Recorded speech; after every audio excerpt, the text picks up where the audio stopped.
Right now, if you're a Clippers fan, you got to be laughing at this, or you got to find this amusing somehow, because all the talk that you hear on Undisputed and ESPN First Take, all these things you hear. Now, don't get me wrong. People have been putting the Clippers as a team that could and would win the championship if they're healthy.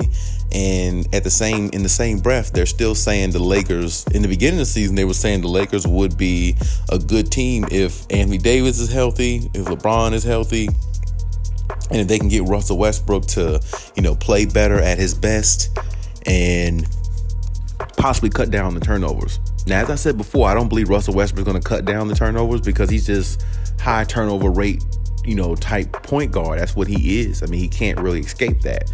And the fact that he can't escape it's going to hurt the the Lakers a lot, because, the more turnovers he has per game, it doesn't matter how much they score. They're still giving up a lot more points than what they're averaging scoring per game, because they're turning the ball over a lot more than the opposing team, which gives them the upper hand. Because when you turn the ball over 9 times out of 10, that's an easy layup on a fast break, or that'll set somebody up with a wide open three if they decide to take that instead of going to the basket and try to get the layup. So my point is, high percentage shots come from turnovers a lot of times. So, and when you look at that, even though the Clippers aren't playing the best that they can play, but they're missing Kawhi Leonard. Paul George is, wishy-washy at times. He's been like that in his career for I don't know how long, the last several years. And then on top of that, as I said before, the Clippers, just as a team, they're not fully healthy to me. And of course, you can say that about a lot of teams in the NBA. I'll give you that, granted. But the Clippers are the most injury-riddled team I've seen in the NBA in the last few years, seemed like to me. And with that being said, the Clippers still have a better record. And the Clippers haven't even played with Kawhi Leonard except 2 games. And the 2 games he did play minutes restriction, they won both of those games, I believe. So this is my point. If the Clippers had all their players there, they would probably, I'd say at the most, they would be 8-, at the bare minimum, I think they'd be 8-3. If they had Kawhi Leonard there. Personally, I think they'd be,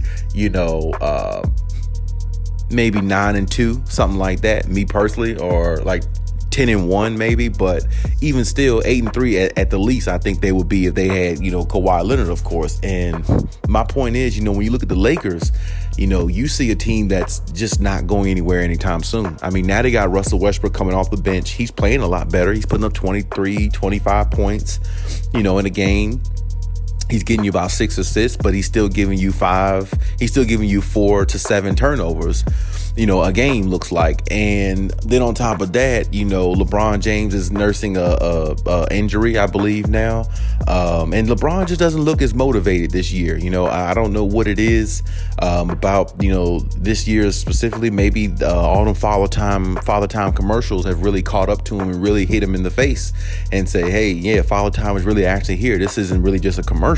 Maybe that's what it is. I'm not sure, but either way, it's still not equating to winning. I mean, the Lakers are 2-8. There's no way they should be 2-8 with 3 top 75 players on your roster. There's really no way that should happen. I mean, even if 2 out of the 3 top 75 players, play, you shouldn't be 2-8. Hell, if you got one of those players out there playing, I'm saying, with some role players that know their role and everything like that, they still shouldn't be 2-8. I mean, don't get me wrong. I don't believe nobody on the Lakers I don't believe they have any shooters. I believe they have guys on there that can shoot at times. Kendrick Nunn has moments where he could shoot. Austin Reeves, moments. Lonnie Walker, hell no, he can't shoot. LeBron's not a shooter. AD, definitely not Russ. It just, their whole team is constructed of a bunch of guys who can get to the rim and guys who know how to play basketball, but they don't really gel or fit well. You see what I'm saying? And this league now, you need shooters. And LeBron said that, in his interviews after a few games that they lost. They need shooters. They can't go around acting like, what they have is good enough. If it was good enough, then you wouldn't be 2-8. And Darvin Ham, he's sitting there in the middle looking crazy because he keeps saying, as he just said last night, I believe, in one of his statements, that, the Lakers are going to turn the season season around. Well, that's the same thing that they were talking about last year with the same team, with the same core players, talking about turn the season around. But this is my point.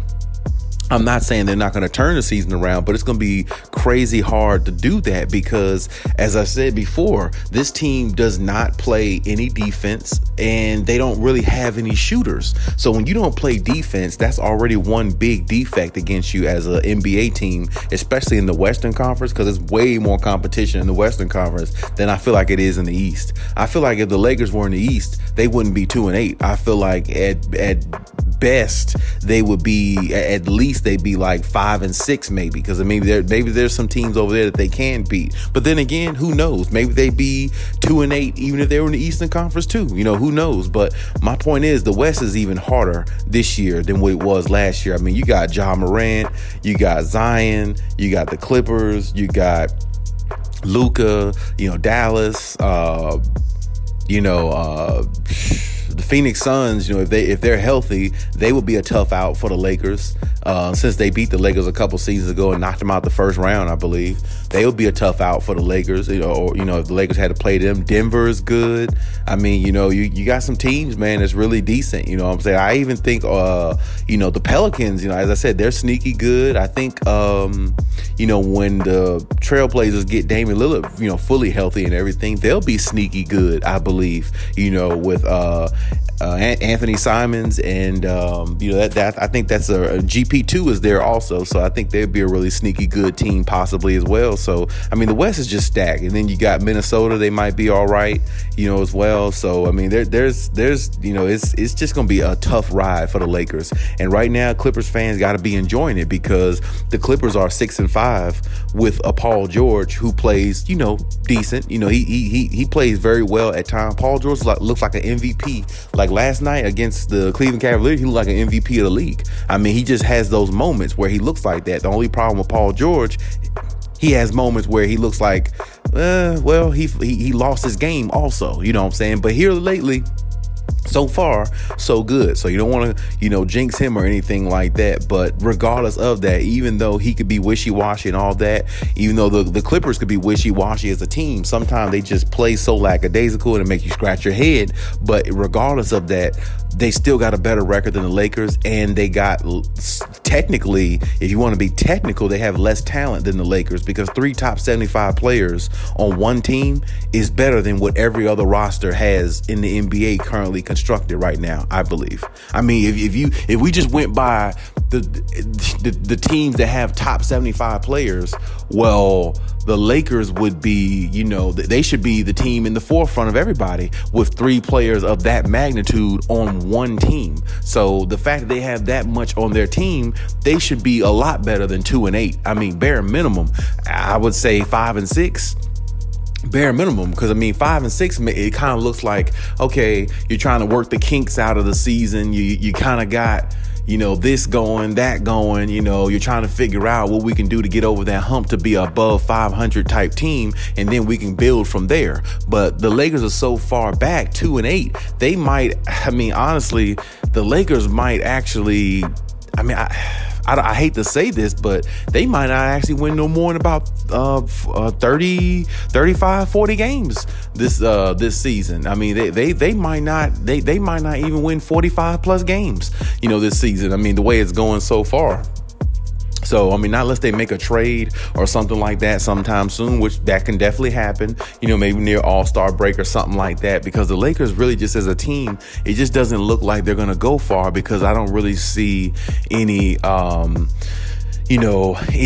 don't see any spirit in this team. I really don't. And I feel like LeBron is leading that charge. I don't see any spirit in him. I feel like LeBron is just kind of like holding back, and kind of like scaling back some, because it's like he sees this team not going nowhere. And he said in the beginning of the season when they lost to the Clippers, he said that they're just, better team. And on top of that, we're not a very good team. We don't have the shooters that we're supposed to have. And I understand LeBron doesn't have the shooters, but But regardless of that, you're supposed to be, one of the GOATs. As Shannon Sharp always says, if you're the GOAT, you got to find a way to make it work. You can't be 2-8 and sitting there talking about, I don't have no shooters. Well, if you're the GOAT, as Shannon Sharp says, and some people think that you are, you should be good enough to help this team be better than 2-8. And I understand LeBron is older and things like that. But when you look at his commercials, when you look at him advertising things on TV and things like that, he's trying to show the world that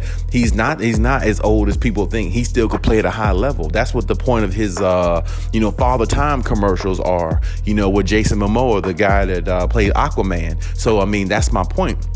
If he's selling a pitch basically that Father Time can't catch him, well then why are the Lakers 2-8? The Lakers shouldn't be 2-8. You should be able to carry them a little bit more than what you have if Father Time hasn't caught you yet. But see, that's the problem. Father Time is really starting to catch LeBron, and nobody's really seeing it, because even Shannon Sharp said yesterday on Undisputed, if you looked at the show, a lot of LeBron's points and things like that, he's getting big numbers, but they're not meaning anything. They're not impactful points as they used to be. And see, this is what I'm saying. If you're scoring 20, 30 points a game, it doesn't matter if you're losing. It only matters when you win with those type of points that with that type of outcome that you're having. If you're scoring 35 points a game and your team hypothetically is 2-8, then it doesn't matter you're scoring 35 points a game, because the points that you're getting is in garbage time, or it's at a time in the game where it really doesn't matter because the game is out of contention by then. So, and this is the thing with the Lakers.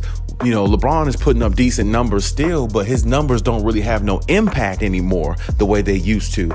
And the fact that they don't have no impact anymore, he's really not even supposed to be the best player on that team, but he is, because Anthony Davis either stays too hurt to take that title, or when he's on the floor, he has moments where he looks like a top 5 player in the league. Then he has moments where he looks like he's just a guy out there, with just talent. You see what I'm saying? So it's I don't know. It's like it's not all put together with the Lakers the way it should. But as I said, the Clippers definitely should be happy of that, because to them, the Clippers should really look at this Clippers-Lakers thing as not even a rivalry anymore. They have dominated the Lakers the last several years. Honestly, they've dominated the Lakers since Blake Griffin has been there, which was like 2011. They've been beating the Lakers that long, consistently just about. The Lakers will get some wins here and there, but I don't even know, especially now since Kawhi Leonard has been, on the Clippers, him and Paul George, I can't even really recall how many times they've beaten the Clippers since they've been on there, maybe except once or twice. That's the only thing I can say. Because the Clippers usually beat them every single time just about, because not only they get up for the Lakers, but it's just, they kind of take it as a somewhat of a challenge, but they know in the ending result, the Clippers are going to find a way to win, because they utilize their talent a lot better, and they got a better bench than the Lakers have too, and that makes all the world difference to me in their matchup every time they play. So as I said before, the Lakers got a lot of work to do, and 2-8 is not a good place to be right now. I don't think they're getting any better. I don't see them getting any better no time soon. I'm pretty sure LeBron doesn't, and I wouldn't be surprised if they start talking about trading Anthony Davis and stuff like that even more than what they did in the offseason, because I think he's one of the big reasons why they're not who they should be. Because as I said before, LeBron shouldn't be the best player on the team, and he should be the second best player on the team by now. But the fact that he isn't, it's because Anthony Davis can't take that next step. And that's the problem with the Lakers. And this is the reason why I said the Clippers have the overall advantage in LA right now, because it doesn't matter how much they talk about the Lakers. The better team in LA is the Clippers. And it's not just on paper, but it's actually in reality. And with that being said, I don't feel like we're ever going to get a chance to see that Lakers-Clippers 7-game series. I thought in the beginning of this season that it could have been possible. You never know if the Lakers started off well, got themselves going, got themselves acclimated, stuff like that, maybe. But from what I'm seeing now, I really can't put the pieces together with that. I really can't go with that. So, personally, I would have loved to see it in a 7-game series, but the Lakers got time to turn their season around, but I just don't see that happening. I definitely don't see it happening with the roster that they have. I don't think Kendrick Nuns and Matt Ryan, some dude on there, hit a game-winning shot a few nights ago, which I don't give a damn about. Nobody else does either. I mean, only Matt Ryan. I think people do know, the some people out there that know of Matt Ryan was the one to play for the Atlanta Falcons. And we know what happened to him. He bricked. He went to the Super Bowl, lost a 28-point lead, and the Atlanta Falcons been trash ever since then.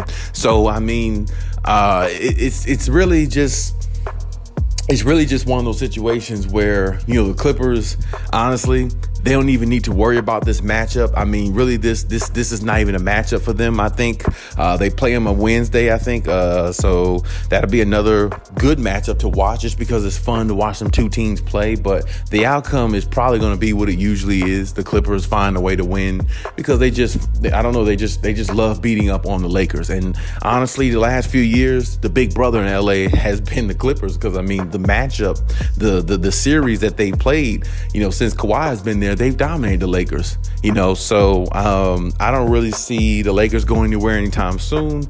I think it's just a mess out there, and they're gonna have to make some changes. But until then, the Clippers will be enjoying that they're the best team in LA. But of course, the Clippers still got work to do also, because that's not the title they want to have. The title they want to have is winning a championship for LA, and having their parade in LA as well. So we'll see what happens with that, and we'll see how both teams fare going forward. But as of right now, hey, Clippers are the better team. The Lakers are the team that's barely treading water right now, and hopefully, for their sake, they can get some good things happening, because if they go through a 3-4 game losing streak, added on to what they have, they might be 2-12, 2-13. I think their season's pretty much over with then. So we'll see what happens, and we'll see how it all pans out, though. But hey, that's my take on everything. Leave any comments in the comment section. Check my other videos if you haven't. And hey, till next time.